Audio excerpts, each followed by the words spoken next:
Good morning, everyone. Good morning, good morning, good morning. The Senate will come to order. At this time, I'll ask all unauthorized personnel to exit the chamber. I recognize the distinguished rules chairman with his brand new suit, Senator from 28.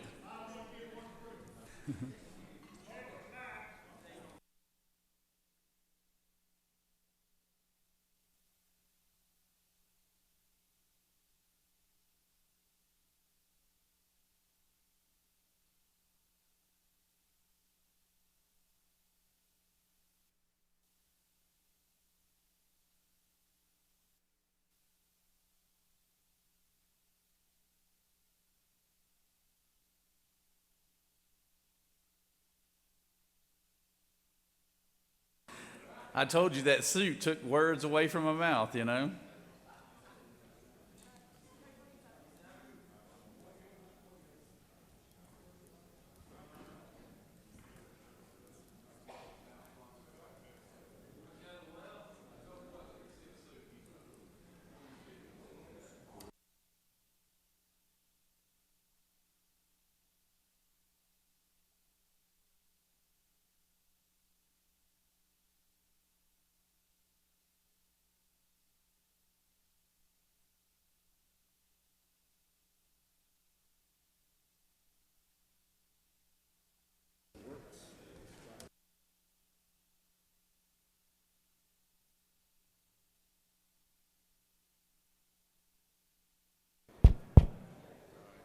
Senator, why don't you come to the front here, and while they're working on the individual microphones here.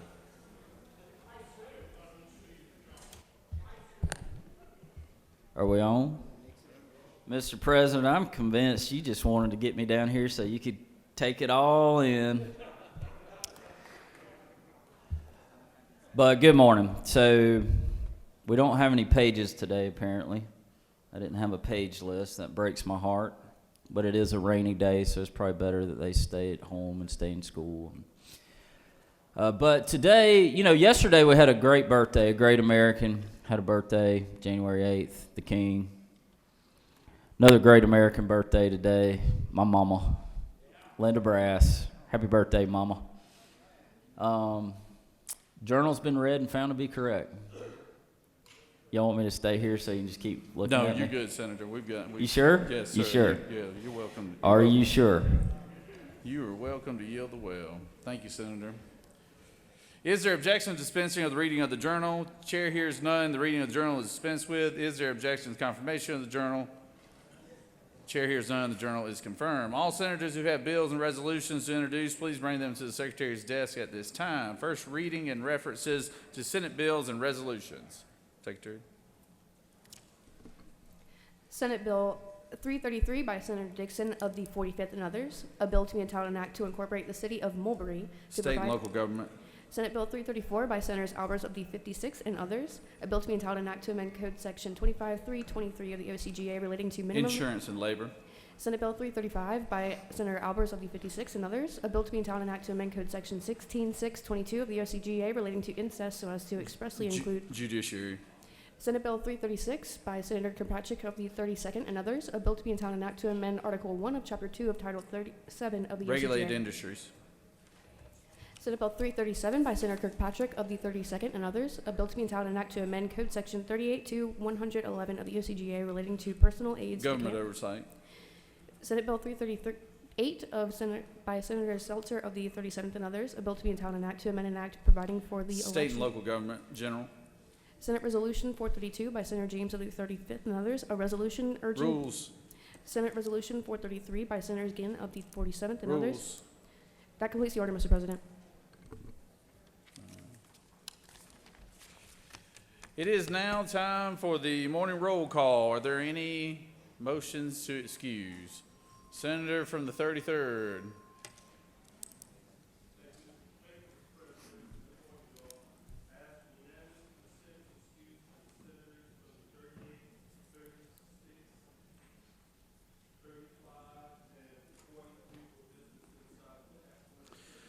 Senators ask that senators from the 38th, the 36th, the 35th, and the 43rd be excused. Without objection, they are excused. Recognize the senator from the 2nd.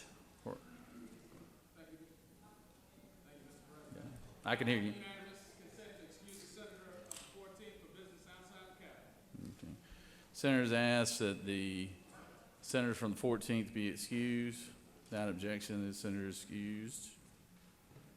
Senator from the 33rd again. You got your light on again, or you're on? Okay, wave it on. Senator from the 7th? No. I think we're having a malfunction here, but by any other excuse? Anyone like to excuse? Okay. If there is no other motions to excuse, Secretary will call the roll of senators. Signify your presence by voting the yea switch. Secretary will unlock the machines.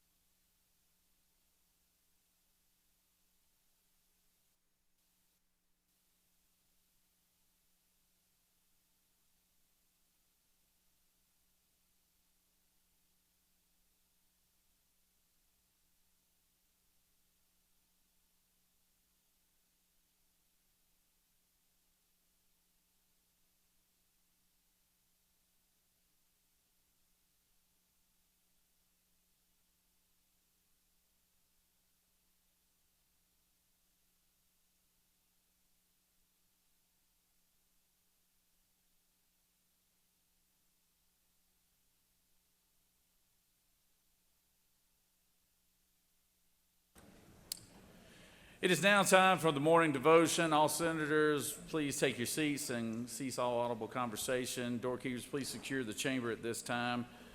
I'd like to recognize our pro tem, the senator from the 18th, to introduce our chaplain of the day. Senator? Good morning, everyone, and welcome. Thank you, Mr. President. Let's first begin with Pledge of Allegiance to our flag. I pledge allegiance to the flag of the United States of America and to the republic for which it stands, one nation, under God, indivisible, with liberty and justice for all.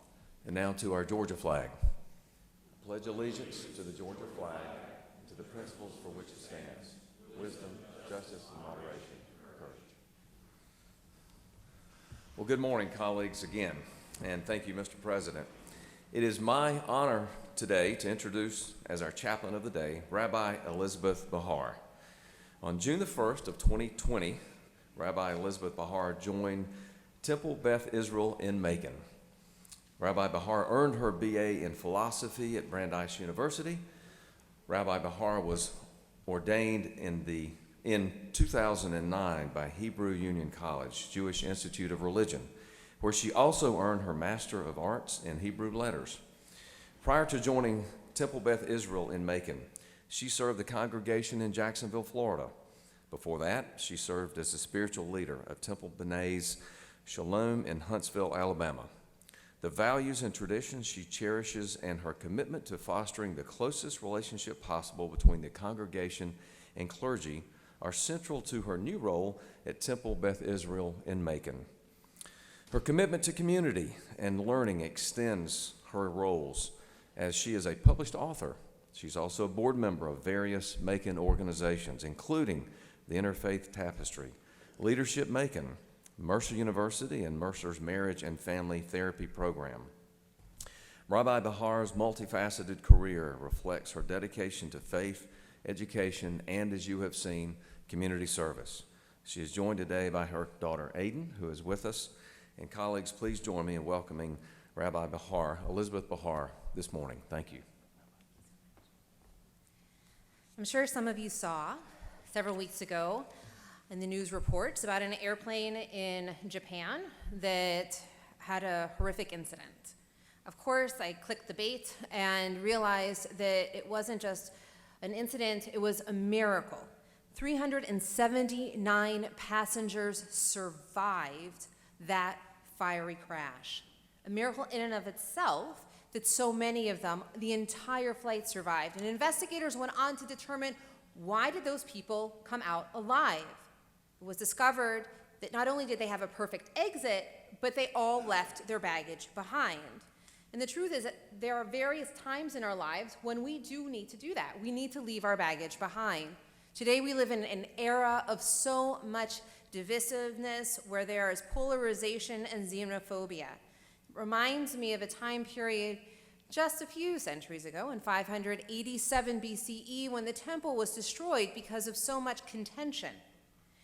From those very seminal events, time period in which altered the Israelite experience, the community had to face the realities of the loss of an old world, a king, and a temple, and it did so using the support of its prophets, the prophets Jeremiah, Ezekiel, and 2nd Isaiah.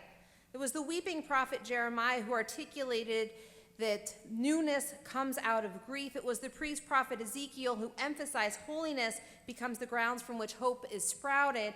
And it was 2nd Isaiah who practiced the value of memory, articulating new possibilities.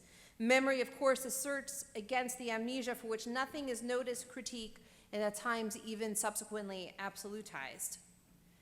And is that lesson that I think brings us to the question, what type of baggage do we need to learn from? What type of baggage do we need to subsequently let go of? As a Jewish rabbi, I carry the baggage of my people's experience. In understanding Jewish history in the state of Georgia, this includes Jews who had amazing, profound impacts on this very state. For instance, when the state was being founded under General James Oglethorpe in 1733, there was an epidemic that was threatening the colony's very existence. 2 ships came, carrying 90 Jewish individuals, aboard which was a physician, Dr. Nunes, who became the colony's only physician, stemmed the epidemic, saving Georgia. The group went on to establish the very first synagogue, Mikveh Israel, in 1735. We see other Jews who came up and sprouted up and supported this state, including David Emanuel, who was the very first Jewish governor in the entire United States and was a governor in this state after serving as the Senate president in, I doubt this very chamber, but chamber similar to this. The county Emanuel, by the way, is named after him. There are many other Jews who were important and influential in this state, supporting the state's economic background and backbone, creating stores and businesses and going on to support the foundation of libraries in a variety of institutions.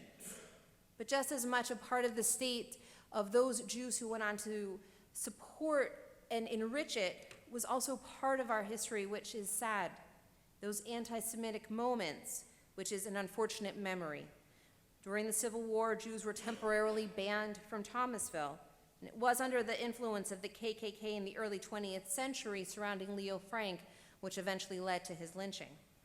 And lastly, the infamous bombing in 1958 of the temple, and even this summer, when outside of my congregation, some neo-Nazis marched and committed some horrendous acts. Yet I will say that even amongst all of that, the support that my community has experienced from the state is invaluable. I'm reminded of Maya Angelou, who taught, without courage we cannot practice any other virtue with consistency. We cannot be kind, true, merciful, generous, or honest. It takes courage to be able to self-reflect and see the baggage that we have around us. Ask us and ask ourselves, is it limiting us? Is it preventing us from going forward? Or is it helping us? Is it something that we can actually learn from? And it takes courage, and I'm not speaking about the type of courage of Atlanta's very own Dr. Martin Luther King. It takes small acts to lead us toward a more united, more whole experience, when today that is so much of what is needed. And it's not the courage that requires us to put our lives at risk, nor does it demand that we walk into the water first, and I'm referring to a very ancient story. Rather, the rabbis teach us not to rely necessarily on miracles in the present world. We're taught that God walks with us. And so I ask us to have courage as we go forward. Please rise. We pray for the power of your Spirit to transform us into vessels of grace and compassion, restore our fractured lives so that we with one voice may give you ever thanks and praise. As we come into this legislative session as leaders in this great state of Georgia, may our deeds reveal holiness among and around us. May the doors of this legislative body be wide enough to receive and hear the voices of all who hunger for love and who are lonely for friendship. May it welcome all who have cares to unburden, thanks to express, hopes to nurture. May the door be narrow enough to shut out pettiness and pride, envy and enmity, and may its threshold be no stumbling block to young or straying feet. May it be too high to admit complacency, selfishness, and harshness, and may you, as leaders of this great state of Georgia, be inspired to help the entire state lead a more rich and meaningful life. Thank you, and amen.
like to call on the senator from the 6th to introduce our doctor today. It's always a pleasure. Obviously, we like to recognize these physicians who come down here and volunteer their time and services to come, visit us and the people here in this Capitol, and we greatly appreciate it. And I recognize a good senator from Buckhead. Good morning, colleagues. It is my pleasure to introduce this morning Dr. McClellan, who is an Atlanta native and a 1997 graduate of the Westminster Schools right here in Senate District 6.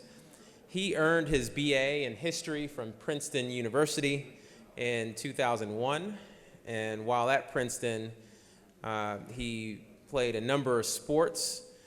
He returned to Atlanta after his stint at Princeton to get his MD degree from Emory University School of Medicine in 2005, where he was honored with the Joseph Whitehead Surgery Scholarship. He remained at Emory to complete his orthopedics residency training. And then after that, he completed a prestigious fellowship in hand, upper extremity, and microvascular surgery at the Curtis National Hand Center in Baltimore, Maryland, and then also pursued a fellowship in shoulder and elbow surgery in Nice, France. He has spoken publicly and lectured both nationally and internationally and continues to participate actively in orthopedic research.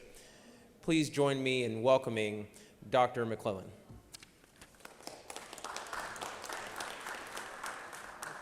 Thank you all very much for having me, Mr. President, Senator Estevez. I appreciate that nice invitation. It's a good day to be inside making laws instead of outside in the weather.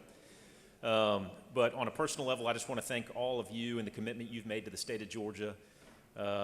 My grandfather was actually in the state legislature here in Georgia on the House side for a dozen years back in the 50s and 60s, J. Ralph McClellan. So our family has an appreciation for what you do.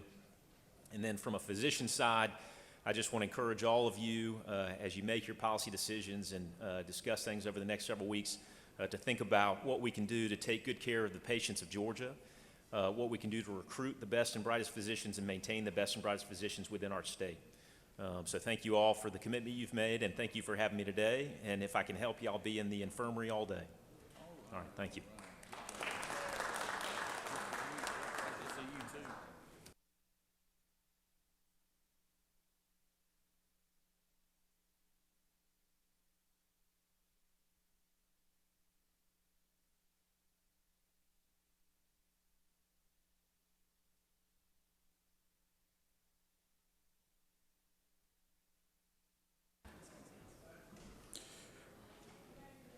Are there any unanimous consents? Does any senator wish to rise on a point of personal privilege?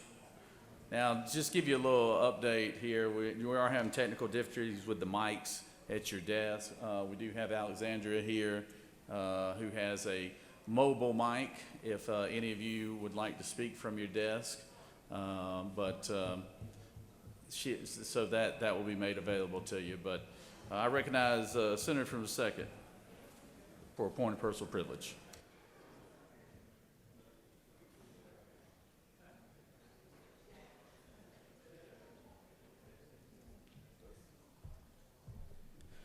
Thank you, Mr. President. This morning, colleagues, I rise to wish the men of Phi Beta Sigma Fraternity Incorporated, which is my fraternity, a happy Founders Day. This is our 110th Founders Day of Phi Beta Sigma Fraternity Incorporated, and today as we celebrate our rich legacy of brotherhood, scholarship, and service, we stand united under our guiding principle of culture for service and service for humanity. This year, we focus on the power of our vote, emphasizing our role in civic engagement and democratic participation, and our collective voice is crucial in shaping our communities and the future. So today, rise to honor our past, commit to the present, and look forward to a future where our fraternity continues to lead and inspire. So on behalf of the men of Phi Beta Sigma Fraternity Incorporated, if you know a Sigma, just text them and say Happy Founders Day. With that, Mr. President, I yield the well. Thank you, Senator. Does any other senator wish to rise on a point of personal privilege? All right. You have before you a consent calendar of privileged resolutions. Does any senator wish to remove a resolution from the consent calendar? Is there objection to the adoption of the resolution on the consent calendar? Chair hears none. The resolutions on the consent calendar are adopted. Are there any motions to withdraw or commit?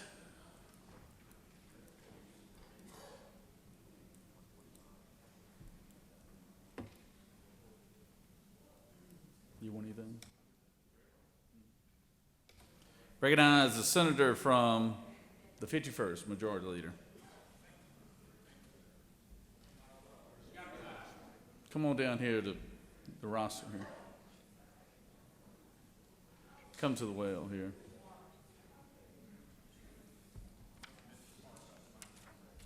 Yeah. Good morning, Mr. President. Thank you. Day 2 is over. Moving on to better and bigger things. So, Mr. President, I move that the Senate stand adjourned until 2 p.m. on Wednesday, January the 10th. The Majority Leader has moved. Secretary, read the announcements.